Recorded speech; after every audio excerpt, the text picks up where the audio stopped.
El boxeo profesional, con una larga trayectoria que abarca cientos, si no miles de años, tiene momentos icónicos que perduran en la historia. Uno de ellos se equipara a una inscripción láser en una piedra. Tal es el impacto que ha dejado en este arte. Afortunadamente, uno de estos momentos trascendentales está documentado para la posteridad. La legendaria pelea entre Erik Morales y Daniel Zaragoza. Saludos y bienvenidos de nuevo a Boxeo Élite. Aquí les presentamos una batalla legendaria, mencionada raramente, que marcó la pelea entre dos íconos del boxeo mexicano, Daniel Zaragoza y Erik Morales. Ambos representaban la esencia misma de la experiencia consolidada enfrentada al talento juvenil, en un enfrentamiento que debía determinar cuál de estos elementos tenía un valor superior. Daniel Zaragoza, reconocido por su impresionante potencia de golpeo, forjó su reputación en el mundo del boxeo, obteniendo el apodo merecido de El Zurdo de Tacubaya. Surgiendo de humildes orígenes, su ascenso lo llevó a convertirse en uno de los pugilistas más destacados de la nación. Representó a todos en los Juegos Panamericanos de 1979 y a los 36 años, se convirtió en el boxeador de mayor edad en ganar el título de peso supergallo, arraigándose como un ícono indiscutible ligado a la esencia más profunda de México. Erik Morales, en comparación con los logros imponentes de Zaragoza, parecía carecer de méritos. A pesar de su debut a los 16 años y su impresionante récord de 114 peleas como amateur, Morales no alcanzaba el nivel de los logros de Zaragoza. Naturalmente, surgieron dudas sobre su capacidad para enfrentarlo. Aquel enfrentamiento representaba la oportunidad de su vida, pero también implicaba el riesgo de poner en juego todo lo que había alcanzado hasta ese momento, enfrentándose a la posibilidad de una humillación ante el guerrero del ring. Estos dos brillantes astros mexicanos fueron elegidos para enfrentarse en el Coliseo del Condado de Texas, una de las arenas más destacadas del distrito, el 6 de septiembre de 1997. Si bien los espectadores estaban ansiosos por presenciar qué generación demostraría mayor fuerza, jamás imaginaron, ni en sus más salvajes sueños, que presenciarían un momento irrepetible ese día. En el momento de la pelea, Erik Morales contaba con 21 años, mientras que Daniel Zaragoza tenía 39. Ambos competían por el título de peso supergallo, que Zaragoza había defendido en 4 ocasiones a lo largo de los años, incluso derrotando al japonés Goichiro Tatsuyoshi, quien más tarde se convertiría en campeón de peso supergallo. Zaragoza había demostrado con claridad que su edad no había menguado su ferocidad en el ring. No sería un oponente fácil de vencer. Aún así, con esperanza en el corazón y la determinación de un soñador, Erik Morales optó por enfrentarse a su compatriota sin temor alguno, dispuesto a pelear en igualdad de condiciones. Tan pronto como sonó la primera campana, Daniel Zaragoza se lanzó hacia su oponente con un jab certero que impactó en el pecho de Morales. Ambos estaban testando sus habilidades al máximo. Zaragoza demostraba su destreza lanzando ganchos laterales, mientras que Morales contrarrestaba con una defensa sólida y poderosa, como un muro de acero. Este joven prodigio mostraba claramente que no debía ser subestimado. By the Texas State Athletic Commission tonight to use only 4 words to communicate to the boxer. Uses English in everyday conversation. Box, break, stop, and time. Go at Zaragoza savagely in the opening rounds. Comes out. Keeps the other guys on defense so much until they can't come at him. He gives that little head dip, and it seems as though he's going to throw overhand left like we did right there, and they have. Yep, now he'll have to respect it, that's for sure. So ducking the straight right. Landing a look. That left hand is right there. Daniel has already established. Which the fighters are working right now. Not good. Not good at all. It won't be happening anytime soon. Well, it may happen. But it's been a largely one big left hand shot.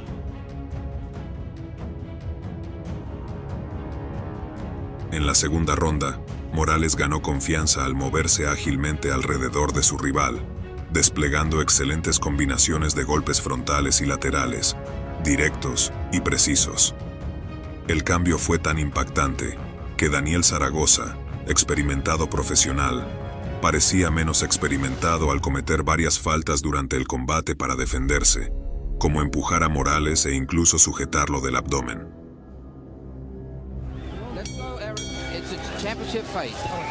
Zaragoza looks like he's got a Another one, he begins to pump the jab with a little bit more purpose.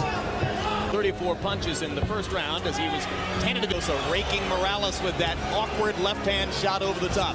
They just saw something in the tapes that he tends to drop his right hand. He's giving him a little head fake like he's going to the body with the left hand. There are some Zaragoza who sustained double figures worth of cuts. They don't. We have. Detenemos brevemente el vídeo para invitarte a suscribirte a Boxeo Élite. Tu apoyo es fundamental para nuestro crecimiento y la continuidad de este proyecto.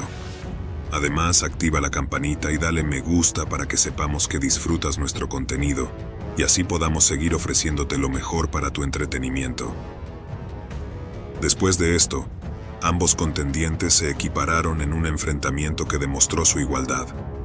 Libraron una asombrosa batalla de resistencia, intercambiando golpes sin preocuparse por defenderse, desafiando quién tenía mayor aguante. Sin embargo, inevitablemente, Daniel Zaragoza comenzó a flaquear en este aspecto. Los golpes de su oponente eran tan impactantes que lograron arrinconarlo contra las cuerdas, como si su peso fuera insignificante frente a su fuerza. Once he figures out where Camacho's coming from, he might try it. But Zaragoza was somewhat. but for some reason, they can't seem to counter it. Morales caught him with a straight left hand. Landing some jabs like that. Comes in. But this is Daniel Zaragoza's fight. Against each other. Now successfully staying away from that. You don't have to go in and take all the risk. If you can outbox a guy, stay outside now. Looked more surprised than physically stunned, but Zaragoza stunned Morales for a moment with an overhand right. Harold Letterman, how do you have it after 4 rounds? 2 rounds apiece. 30. Hard right hand over the top. Cut by Morales there too. Right hand lands it. En el sexto asalto, la intensidad alcanzó su punto álgido. Daniel Zaragoza se movía por el ring, superado en velocidad por su oponente, y se vio acorralado entre las cuerdas en repetidas ocasiones, lo que lo llevó a cometer faltas al tomar a su oponente del abdomen. A pesar de ello, Zaragoza no desaprovechó oportunidades para conectar varios golpes directos en áreas vulnerables, a pesar de los continuos ataques que recibía. Morales in the white. Zaragoza's 39. Morales Turned pro. Morales landing inside the run. Who has some counterpunching ability of his own, Roy. Some very good counterpunch. To go to Zaragoza and take him on. And now stepped in and broke him up. One thing I see Morales doing that is not good for a young fighter. Get him off of And himself push him sometimes. Cut above the left eyebrow, maybe not. Yeah, there may be something. Actually, I think he hit him on the break. Oh, that was a body shot that hurt Morales. The second stick away in round 6. Morales is trying to stay away from Daniel Zaragoza. En el asalto siguiente, Eric Morales mostraba señales de fatiga, lo que permitió a Daniel Zaragoza liberar su fuerza interna y atacar con impresionantes combinaciones de jabs y su poderoso puño izquierdo, buscando cambiar el curso del enfrentamiento. A pesar de esto, incluso en esta situación, Eric no le concedió tal ventaja.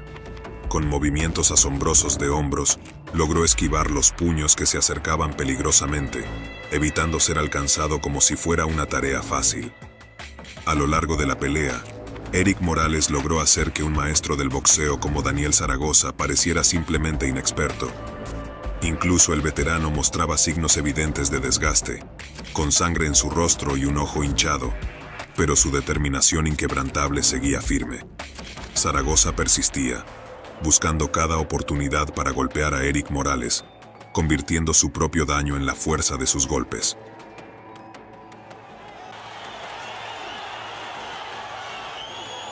him too. That was very small. Zaragoza lands a Oh, he was definitely in danger. You hear the crowd chanting for Zaragoza.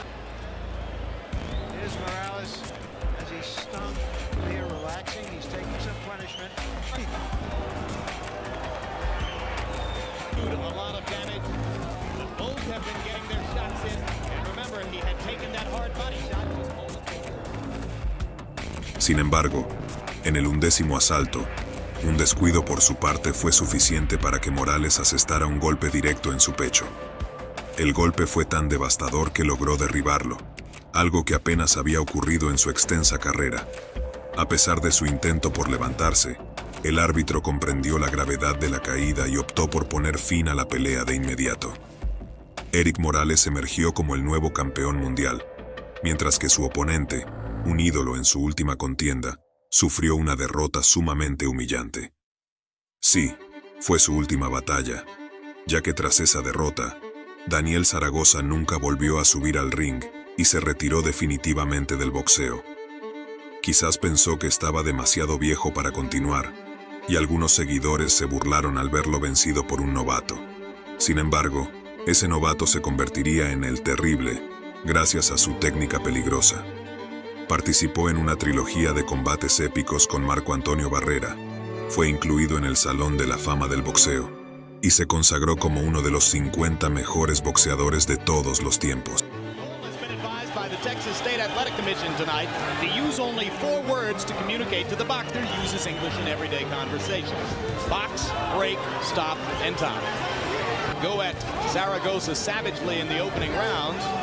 Comes out. Keeps the other guys on defense so much until they can't come at him. He gives that little head dip, and it seems as though he's going to throw overhand left like he did right there, and they have. Yep, now he'll have to respect it, that's for sure. So ducking the straight right. Landing a look. That left hand is right there. Daniel has already established which the fighters are working right now. Not good. Not good at all. It won't be happening anytime soon. Well, it may happen. But it's been a largely one big left hand shot. It's a championship fight. Zaragoza looks like he's got a Another when he begins to pump the jab with a little bit more purpose. 34 punches in the first round as he was tended to go so raking Morales with that awkward left-hand shot over the top. They just saw something in the tapes that he tends to drop his right hand. He's giving him a little head fake like he's going to the body with the left hand. There are some Zaragoza who sustained double figures worth of cuts. They don't. We have Morales in the white. Zaragoza's 39. Morales. Third throw. Morales landing inside a run. Who has some counterpunching ability of his own, Roy. Some very good counterpunching. To go to Zaragoza and take him on. And now stepped in and broke him up. One thing I see Morales doing that is not good for a young fighter. Hit him off of And himself push him sometimes. off. Cut above the left eyebrow, maybe not. Yeah, there may be something. Actually, I think he's hitting on the break. Oh, that was a body shot that hurt Morales. The second stick away in round 6. Morales is trying to stay away from Daniel Zaragoza.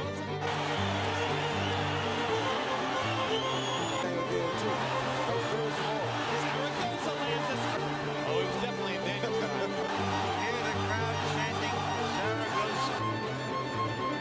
Here's Morales as he's stung here, relaxing. He's taking some punishment. A lot of damage, but both have been getting their shots in. And remember, he had taken that hard body shot just moments before. Esa pelea trascendió más allá del desempeño en el ring, marcando el nacimiento de la leyenda de Eric el Terrible Morales.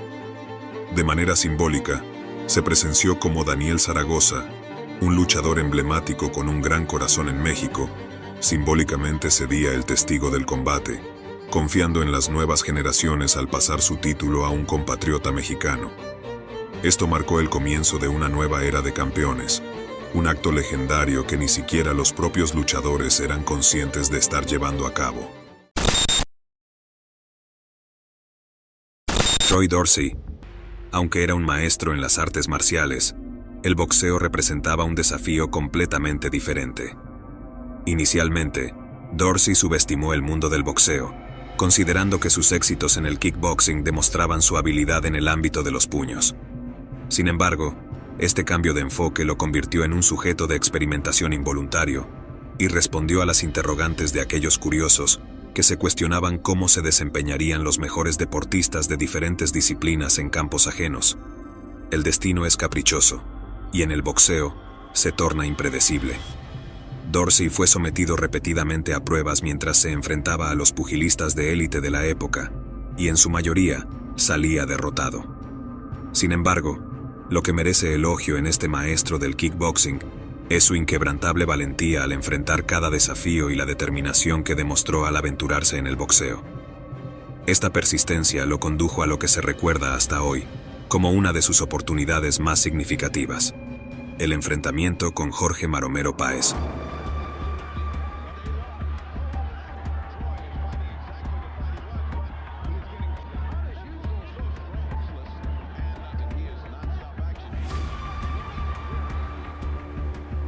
Espera un momento. Antes de revelar el desenlace de este combate, te lanzamos un desafío. Deja en los comentarios el nombre del pugilista que crees que salió victorioso en esta pelea. No podrás editar ni eliminar tu comentario una vez llegues al final del vídeo. Ya hemos proporcionado una pista crucial sobre el desenlace de esta inolvidable y caótica noche. ¿Lograste captarla? Pon a prueba tus conocimientos. La actitud de Páez al entrar al cuadrilátero era objeto de debate, pero su carisma cautivaba a la audiencia. Aunque el encuentro se planeó para 12 asaltos, la incertidumbre dominaba la atmósfera. Dorsey era el desafiante oficial, pero su verdadera prueba era demostrarse a sí mismo que podía conquistar un nuevo territorio en el que aún no era una estrella consolidada. Vencer a Páez constituía solo una etapa en su camino. En ese momento, Dorsey mantenía un modesto historial en el boxeo: 10 victorias, 7 de ellas por nocaut, 2 derrotas y 2 empates. A sus 27 años, no era un contendiente destacado, pero su ilustre carrera en el kickboxing lo dotaba de la habilidad necesaria para ser un oponente respetable.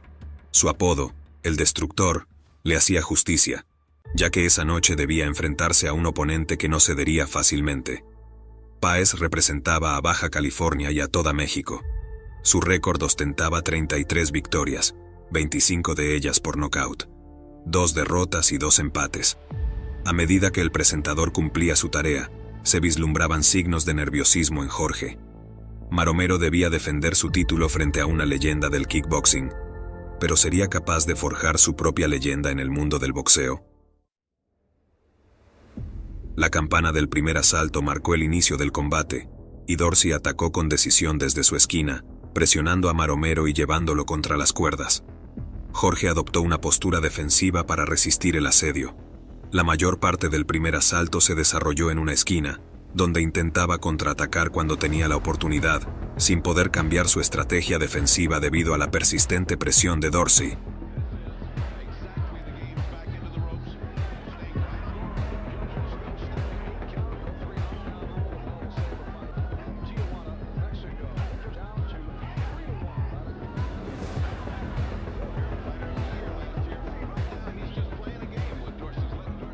El segundo asalto continuó en la misma línea, con Dorsey tratando de acorralar a Maromero contra las cuerdas, donde se sentía más cómodo para atacar y limitar las oportunidades de respuesta de su oponente. Dadas las circunstancias, nadie anticipaba que Dorsey caería al suelo, pero ocurrió.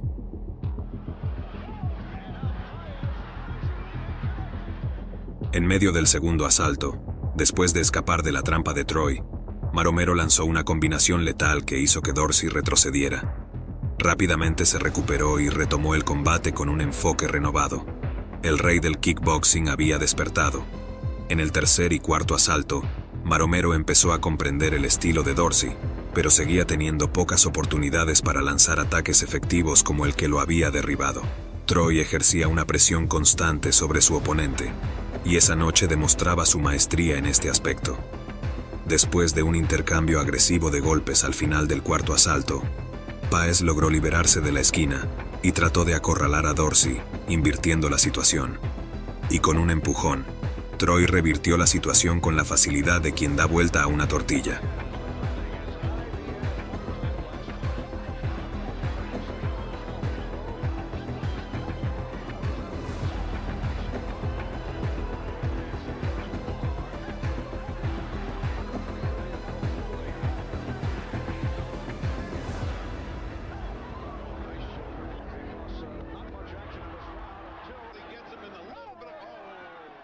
Indudablemente, la actuación de Maromero dejaba mucho que desear, mientras Dorsey disfrutaba de una noche sobresaliente.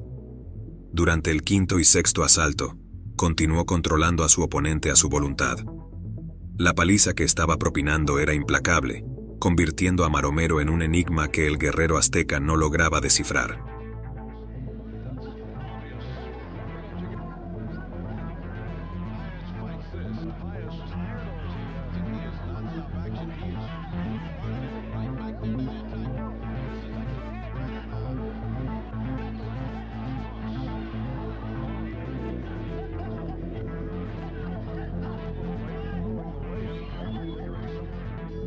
El inicio del séptimo asalto presenció un hecho inusual. Maromero se aferró a las cuerdas para evitar ser acorralado nuevamente en la esquina, donde sus habilidades perdían su eficacia. El árbitro intervino brevemente y le emitió una clara advertencia, ya que tal acción estaba prohibida. Sin embargo, la desesperación por no traicionar su linaje lo llevaba a tomar medidas extremas. En el octavo asalto, Maromero luchó con todas sus fuerzas para evitar ser dominado, esforzándose por mantenerse en el centro del cuadrilátero. Pero ya no poseía la misma energía ni fuerza que al principio del combate. Su resistencia parecía ser su única estrategia, pero sería suficiente para convencer a los jueces.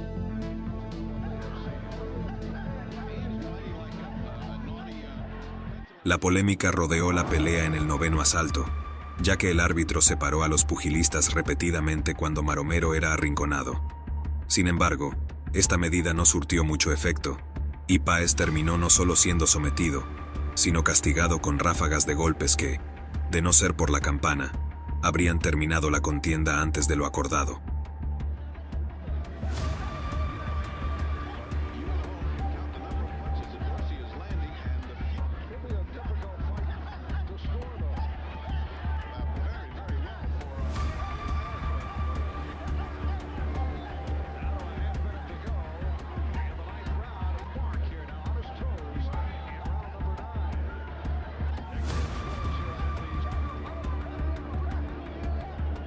En el décimo asalto, quedó patente que el espíritu de Maromero estaba siendo quebrantado.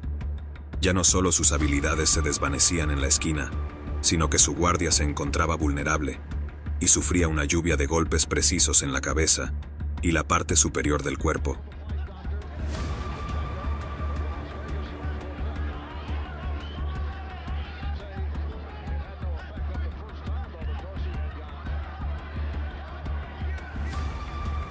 Un resbalón casi al final del 11º asalto puso en peligro a Maromero, pero su orgullo le impidió caer a la lona, manteniendo sus piernas firmes y negándole a Dorsey la satisfacción de verlo caer. Aplausos y las ovaciones estallaron en honor al guerrero que había resistido tenazmente y se había mantenido firme frente a un desafiante Dorsey. La incredulidad y la sorpresa se reflejaban en los rostros de la multitud, mientras el inesperado resultado se abría paso.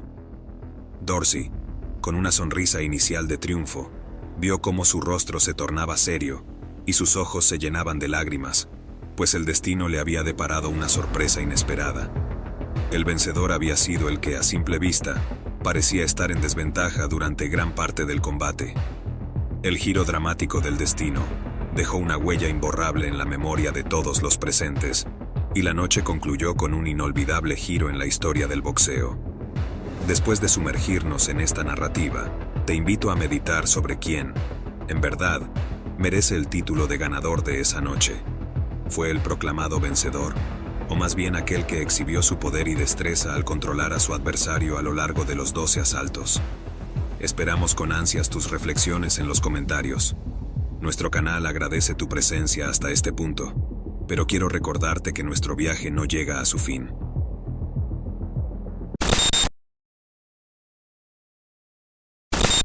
Dentro de los registros del pugilismo profesional, se encuentran normativas no expresadas e inquebrantables entre los boxeadores, principios incuestionables que ningún individuo debería atreverse a desafiar.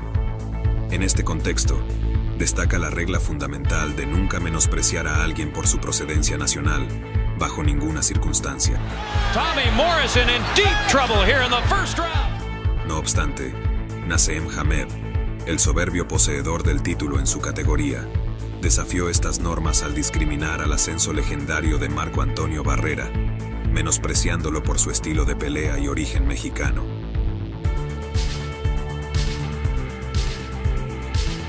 Bajo el título de Jugando con la Llama, fue anunciado este enfrentamiento, palabras que se revelaron como proféticas. Naseem estaba desafiando un fuego que eventualmente lo consumiría, reduciendo a cenizas la altivez que alguna vez exhibió con soberbia. Les doy la bienvenida nuevamente a Boxeo de Elite, donde confío en que disfrutarán de esta narrativa sobre uno de los enfrentamientos más significativos de los inicios del nuevo milenio. En un rincón del cuadrilátero se encontraba el parlante desvergonzado, mientras que en el otro, el modesto pero valiente luchador mexicano. Naseem Hamed, sin duda, destacaba como uno de los principales púgiles de su era, fusionando la elocuencia aguda con una destreza innata para el enfrentamiento. Su gancho izquierdo, como una garra letal, podía poner fin a la resistencia de cualquier adversario en cuestión de segundos. Exhibía una velocidad vertiginosa que le permitía desplazarse por el ring como una sombra y una precisión quirúrgica que lo consagraba como un ícono del boxeo británico. Sin embargo, hasta los más grandiosos tienen sus puntos débiles, y en el caso de Naseem Hamed, esa debilidad residía en su altivez, una arrogancia que a menudo oscurecía su asombroso talento. En cada entrevista previa a sus combates, desataba verbalmente contra sus oponentes, autodenominándose como el mejor boxeador que haya existido, y llegando al extremo de afirmar que poseía el poder de quitarle la vida a otro ser humano solo con sus propias manos. A pesar de sus proezas en el cuadrilátero, sus palabras finalmente tendrían un precio que pagar, y ese precio lo impondría Marco Antonio Barrera. Cual héroe legendario inmerso en un cuento de fantasía, Marco Antonio Barrera surgió de la pobreza en Ciudad de México, convirtiendo su pasión por el boxeo en una escalera hacia la grandeza. Con cada golpe, elevaba el nombre de su país a nuevas alturas, dejando un legado que resonará por generaciones. A pesar de su éxito, siempre mantuvo su humildad y lealtad a sus raíces, defendiendo con fervor a sus seres queridos y su tierra natal. Con estos dos universos dispuestos a chocar en el ring, el destino estaba a punto de tejer una narrativa épica que quedará grabada en la historia del boxeo. Barrera y Hamed personificaban la contradicción más extrema entre sí, como dos fuerzas opuestas destinadas a converger en el cuadrilátero. La compleja danza del destino los llevó a un enfrentamiento épico. La fecha elegida para este combate trascendental fue el 7 de abril de 2001, una jornada que quedaría grabada en la memoria de los amantes del boxeo. En juego estaba el codiciado título de campeón de peso supergallo de la OMB, que ostentaba en ese momento Marco Antonio Barrera, confiriéndole una autoridad indiscutible en la categoría. Cabe destacar que este título, que ahora estaba en manos de Barrera, había sido propiedad de Naseem Hamed hasta el año 2000. En un acto inusual, Hamed optó por renunciar de manera voluntaria a su título, cediéndoselo estratégicamente a Istvan Kovacs. La razón de esta decisión estratégica solo se revelaría más tarde, cuando Marco tuvo que enfrentarse y vencer a Kovacs para alcanzar el anhelado estatus de campeón. Este entrelazamiento de historias agregó un matiz adicional de drama a la ya intensa rivalidad entre Barrera y Hamed. Esta pelea no solo era un duelo por la supremacía en el ring, sino también un testimonio de la fortaleza y la resiliencia de ambos púgiles. Naseem Hamed, con su lengua afilada y su habilidad innata para el combate, representaba la audacia y la confianza sin límites. Por otro lado, Marco Antonio Barrera, el guerrero humilde de Ciudad de México, personificaba la valentía y la determinación forjadas en las difíciles circunstancias de su vida.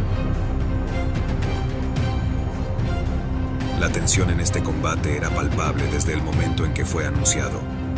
Sin embargo, se intensificó aún más cuando Naseem, conocido por sus declaraciones incendiarias, cruzó la línea al afirmar que había enfrentado a oponentes más peligrosos que Barrera en todos los aspectos. Insinuó que la falta de amenaza que representaba Marco se debía, en parte, a su herencia étnica inglesa, una provocación que generó desprecio entre los espectadores mexicanos y de origen latino en general. Estas palabras, aparentemente despectivas, resonaron de manera particularmente hiriente para Marco Antonio Barrera.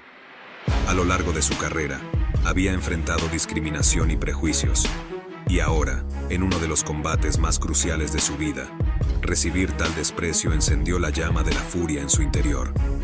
Naseem Hamed había despertado a una bestia indomable, y el precio de su imprudente arrogancia estaba a punto de ser cobrado en el cuadrilátero. Antes de sumergirnos más profundamente en los eventos de esta épica contienda, quiero compartir contigo una reflexión. A menudo la auténtica trascendencia del boxeo en nuestra cultura actual no recibe el reconocimiento que merece. Por ende, te estaríamos profundamente agradecidos si decides no solo seguirnos en este viaje narrativo, sino también suscribirte, dejar un comentario y compartir este contenido. Tu respaldo no solo fortalece nuestra comunidad, sino que también nos brinda la oportunidad de llegar a una audiencia más amplia. Así que, con gratitud, te damos la bienvenida a este emocionante capítulo del mundo del boxeo. These are desperate times for Gary Cornish. Will he beat the count? He's on unsteady legs and referee. La batalla se llevó a cabo en el imponente escenario del Grand Garden Arena en Nevada. Antes de que comenzara el duelo, Naseem Hamed realizó una de sus características presentaciones para cautivar a la audiencia. Entró al cuadrilátero ejecutando una voltereta y lanzando golpes enérgicos, tanto para exhibir sus habilidades como para intentar infundir temor en su oponente. Incluso se atrevió a menospreciar las raíces mexicanas de Barrera. Sin embargo, este acto tuvo un efecto contrario, encendiendo la furia de Barrera como una chispa enciende la mecha de una bomba de tiempo. Suena la campana y, como es habitual, los boxeadores comienzan a evaluar distancias con golpes simples. Naseem Hamed se desplaza rítmicamente por el ring como si estuviera bailando, burlándose de Barrera y elevando las expectativas del público. Esta táctica solía ser característica del británico en sus enfrentamientos, pero esta vez todo sería distinto. Marco Antonio conectó un magnífico jab directo a la cabeza de Naseem, desencadenando un feroz intercambio de golpes entre ambos combatientes. Este patrón se repetiría en cada aproximación, transformando al mexicano en una máquina de guerra decidida a prevalecer, obteniendo así una ventaja considerable en este primer asalto.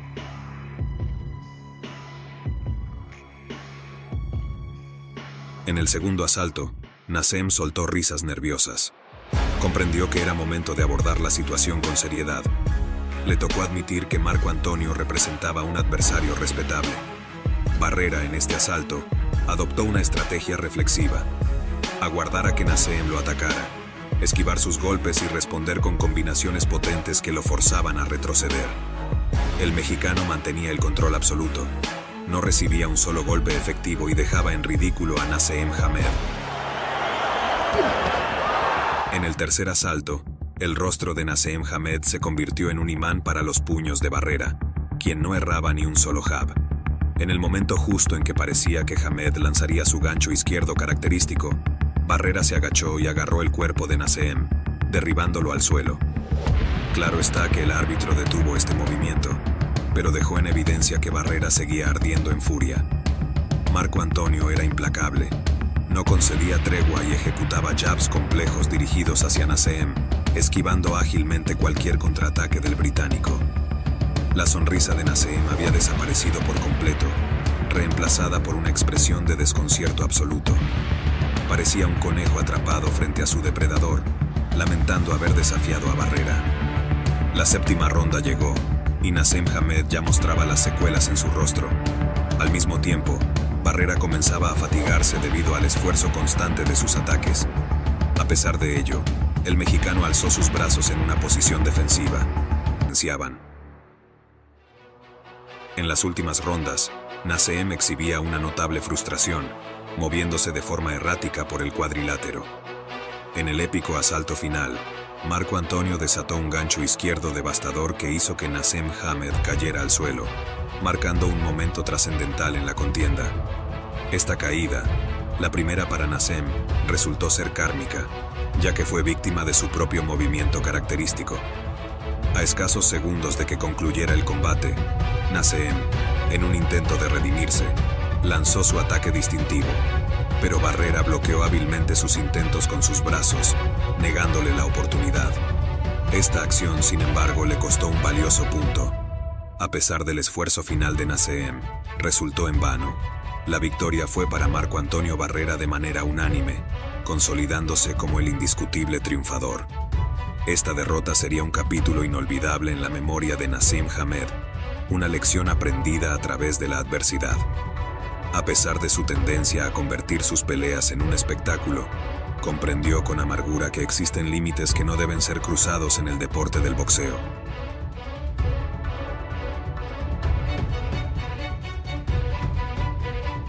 En contraste, Marco Antonio Barrera emergió de esta batalla como una figura aún más resplandeciente. Su reconocimiento se elevó a nuevas alturas después de este enfrentamiento, consolidándose como uno de los púgiles más destacados en la historia del boxeo, según el consenso de innumerables medios especializados. Su habilidad estratégica, resistencia y triunfo sobre la provocación de Naseem Hamed lo catapultaron a la categoría de leyenda en los anales del deporte. En esa icónica fecha del 7 de abril, la audiencia no solo presenció la impresionante fortaleza de Marco Antonio Barrera, sino que también captó la relevancia de valores simples como la identidad nacional y el respeto mutuo. Una vez más, Barrera se destacó como un ícono, impartiendo lecciones que dejaron una huella profunda en todos los corazones presentes. En el ámbito del noble arte del pugilismo, donde las luminarias titilaban como astros en una noche despejada, permítanme adentrarlos en un relato de valentía y tenacidad, una narrativa donde el destino y la gloria se entrelazan en una danza pugilística.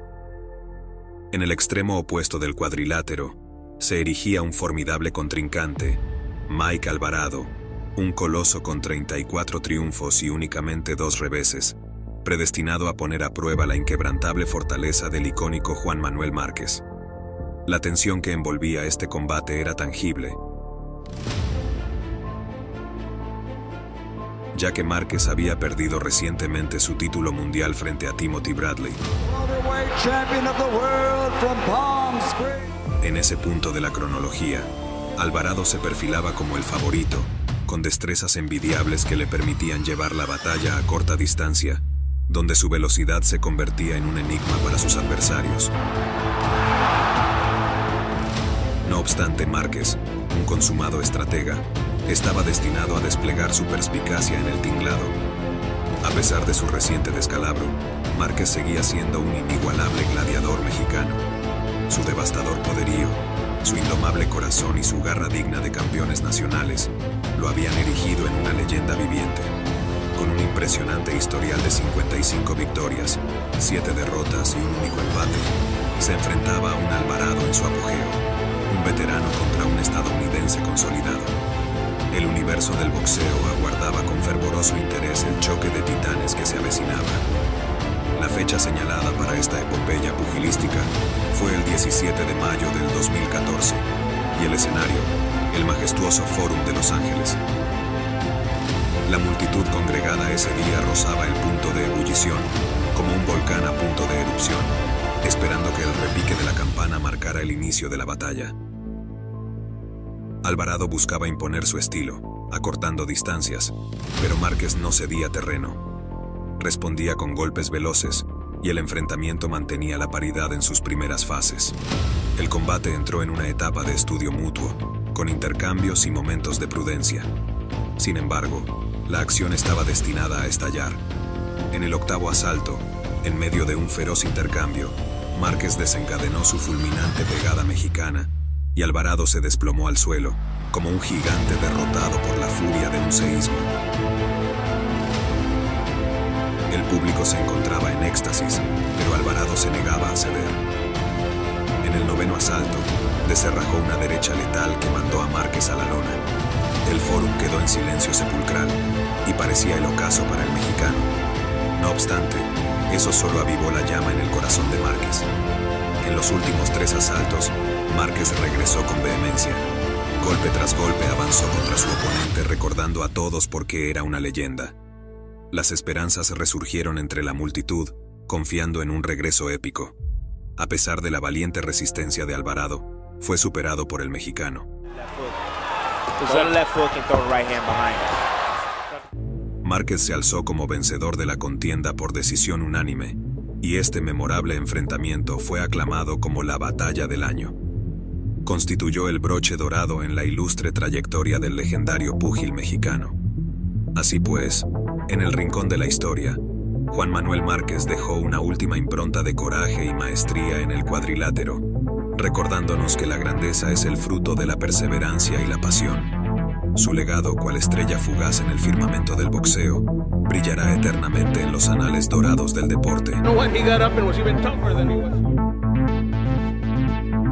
El 27º día del mes de noviembre del año 2010 dejó una huella indeleble en la carrera de Juan Manuel Márquez.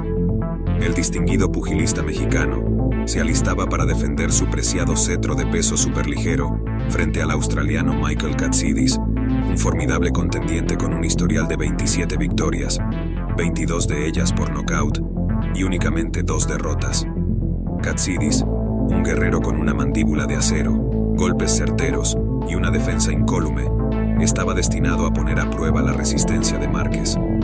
Por otro lado, Márquez retornaba de un emocionante duelo de revancha con Juan Díaz, un adversario que lo había desafiado en múltiples ocasiones.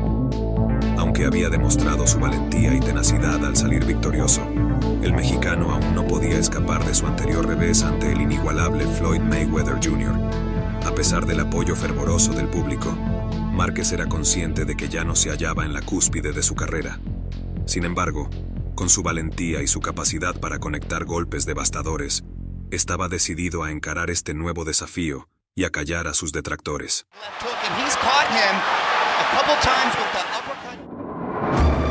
La atmósfera en el recinto era electrificante, semejante a un rayo en medio de una tormenta. Katsidis, el ágil púgil australiano, buscaba imponer su ritmo en el combate con precisos jabs, disparados como proyectiles de un francotirador. Márquez, como un astuto felino, empezó a desplazarse en el cuadrilátero, acechando a su rival. Los asaltos transcurrían, y aunque Márquez retrocedía bajo la presión de su contrincante, mantenía su firmeza. No obstante, en un momento crítico, Katsidis logró conectar un contundente golpe que derribó a Márquez, dejándolo al borde del nocaut. La multitud se encontraba en vilo, los suspiros inundaban el recinto, y parecía que todo estaba perdido para el mexicano. Sin embargo, como un ave fénix resurgiendo de sus cenizas, Márquez halló la fuerza para ponerse en pie y proseguir la contienda. Es imperativo recordar que únicamente 2 peleas atrás, Márquez había sufrido una derrota a manos de Money Mayweather Jr., y otra derrota no era una alternativa viable para él. Se hallaba contra las cuerdas, con un punto deducido por la caída, pero eso solo avivó su resolución. En el 9º asalto, Márquez dejó atónitos a todos, impresionando a la ovacionante audiencia. Los jueces no podían dar crédito a lo que presenciaban. El gallo de pelea había regresado, demostrando que su corazón superaba en valor a la juventud. En ese emocionante 9º asalto, Márquez acorraló al australiano contra las cuerdas y le asestó un nocaut técnico que no solo le permitió mantener en su poder los cinturones de peso ligero, sino que también aumentó el cariño y la admiración del mundo del boxeo hacia él. Esa noche, quienes presenciaron la caída de Márquez también fueron testigos de su resurgimiento desde las profundidades de la adversidad para lograr una victoria épica. Su valentía y su habilidad para superar obstáculos se convirtieron en una leyenda, un recordatorio de que, en el boxeo, como en la vida, caer es tan solo el preludio de una victoria aún más gloriosa.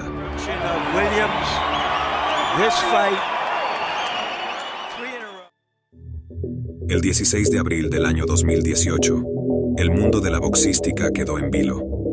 El esperado encuentro programado en Las Vegas, Nevada, era excepcional. El planeta entero sería testigo de un duelo titanesco entre 2 distinguidas figuras del pugilismo mexicano. Juan Manuel Márquez se enfrentaría a Marco Antonio Barrera. Para los espectadores, Esta contienda generaba grandes expectativas, y los maestros del boxeo esperaban con ansias la llegada de la fecha del combate. Barrera llegaba con un récord de 63 triunfos y tan solo 4 derrotas. La leyenda demostraba ser un hueso duro de roer. Había librado innumerables batallas y había emergido victorioso en casi todas ellas. Su potencial podía rivalizar con el de Juan Manuel Márquez, aunque con un estilo distinto, su veteranía era su aliada. Juan Manuel Márquez ostentaba un historial de 46 victorias, 3 derrotas y un empate. No obstante, no se trataba de un principiante sin experiencia, lo cual aumentaba la emoción de los espectadores que estaban a punto de presenciar el enfrentamiento en vivo en el cuadrilátero aquella noche.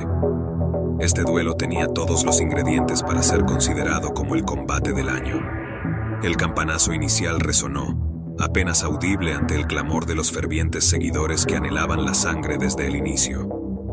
La realidad superaría sus expectativas.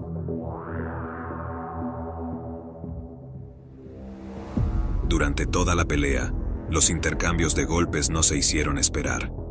Round tras round, los boxeadores se mostraban agotados. Sus jadeos eran evidentes, pero ofrecían intercambios impactantes en los cuales cualquiera podía ser el vencedor. Barrera's left hooks has given a lot of problems to Marquez, and he's mixing up the left hooks. Hasta que en un momento crítico, Barrera logró conectar un golpe certero en el cuerpo de Márquez, quien se inclinó de rodillas sobre la lona. El público se volvió frenético en Las Vegas, pero la situación se tornaría aún más intensa cuando Barrera, de manera desleal, lanzó un golpe adicional a su compatriota que yacía en el suelo y estaba sometido al conteo del árbitro. Esta acción llevó a que Barrera fuera sancionado, y la pelea continuó. Márquez comprendió la peligrosidad de su oponente, pero el golpe desleal lo enfureció. Ni el legendario Rambo habría sido capaz de detener a Dinamita con la furia que lo caracteriza. Round tras round, Márquez sumaba puntos, conectaba golpes impactantes a su adversario y mantenía la distancia. A pesar de haber caído anteriormente, su espíritu de lucha no le permitiría perder. El público se entusiasmaba con su actitud abrumadora. Marquez landed a right hand, but you notice he threw a left hook before he threw the right hand this time, and that Y al concluir el 12º asalto, Márquez levantaría los brazos en señal de victoria por decisión unánime. Esta pelea sería recordada como una de las mejores del año.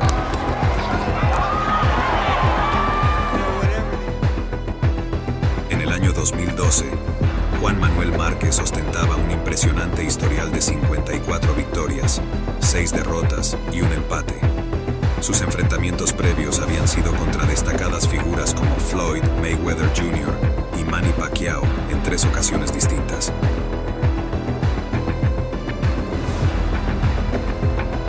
Estos dos gigantes del cuadrilátero habían acordado una última batalla que prometía quedar grabada en la historia deportiva.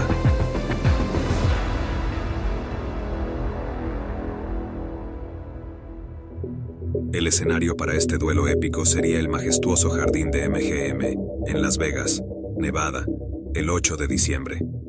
Manny Pacquiao, con un historial de 4 derrotas y 2 empates, era una leyenda por derecho propio. Había mantenido su supremacía en la cima durante muchos años, mientras que sus rivales solo podían contemplar su grandeza desde la distancia. El filipino desmantelaba a sus adversarios con una velocidad asombrosa y un poder de golpeo que hacía temblar a todos aquellos que se enfrentaban a él. Había medido fuerzas con luminarias como Timothy Bradley, Antonio Margarito, Miguel Cotto y Marco Antonio Barrera, imponiéndose en 2 ocasiones al propio Dinamita Márquez.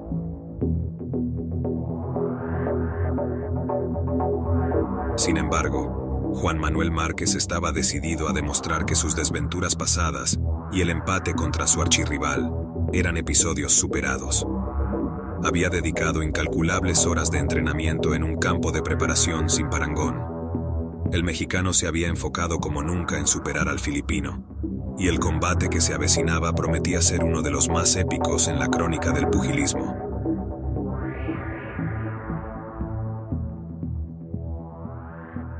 La batalla se inició con un fervor impresionante por parte de ambos contendientes, como si dos fuerzas cósmicas colisionaran en el espacio. En un momento decisivo, Pacquiao demostró por qué había sido considerado durante mucho tiempo el mejor púgil de la división. Un golpe certero envió al mexicano a la lona, quien con un punto en contra debido a la caída, evocó la pelea anterior contra el filipino en 2011, donde había sufrido una derrota. No obstante, mientras escuchaba el conteo del árbitro, Márquez recobró su valentía y determinación para continuar la contienda. Los asaltos avanzaban de manera impresionante y se podía sentir la intensidad de los golpes y la rapidez con la que eran lanzados. Casi parecían cortar la tensión en el recinto. Pero el clímax de este enfrentamiento llegó en el sexto asalto. En un intercambio de golpes que parecían provenir de los dioses del boxeo, Juan Manuel Márquez asestó a Pacquiao el nocaut más impactante de su carrera. Una vez más, el mexicano demostró que una caída temprana en la pelea no garantizaba su derrota. Esta contienda se erigió como uno de los momentos más trascendentales en la carrera de Juan Manuel Márquez y posiblemente uno de los combates más memorables para la afición en los últimos años en el mundo del pugilismo. ¡Mira nada más! ¡Cómo baja el cuerpo! ¡Ahí va todo el peso! En el año 2004, Juan Manuel Márquez se erigía como una deidad en el universo del boxeo. Se enfrentaba al joven Manny Pacquiao, quien ostentaba el título de mejor pugilista de la división debido a sus triunfos previos y su supremacía sobre sus contrincantes. La pelea pactada prometía ser una epopeya que nadie había previsto en un principio. Ambos guerreros del ring se hallaban en la cúspide de sus trayectorias y en un estado físico envidiable. Indudablemente, eran los supremos en su categoría.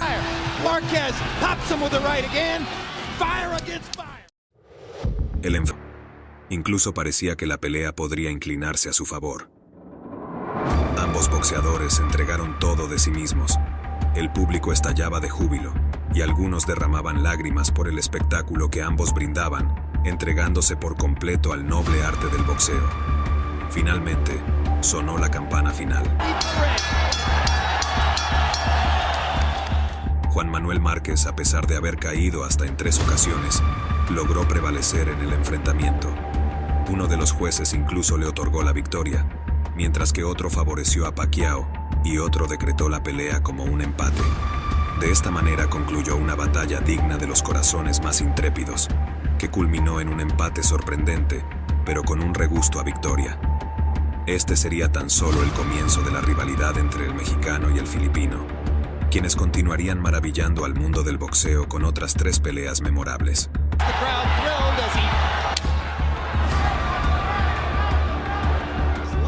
En la época actual, Juan Manuel Márquez se alza como un símbolo no solo para la nación mexicana, sino también para todos los devotos del noble arte del pugilismo, sirviendo de fuente de inspiración para cualquier joven aspirante a boxeador. Como deportista, carece de parangón alguno, y sus contiendas han ejemplificado que el éxito no se reduce meramente a la habilidad técnica o la fortuna, sino que depende igualmente de la perseverancia. Su recio corazón y valentía quedaron patentes a lo largo de estos combates, destacando la importancia de nunca claudicar y de levantarse con un ardor aún mayor después de cada caída, desafiándose a sí mismo en una lucha interna sin igual. ¿Cuál de las confrontaciones protagonizadas por este ilustre pugilista mexicano consideras que fue la más destacada en tu opinión?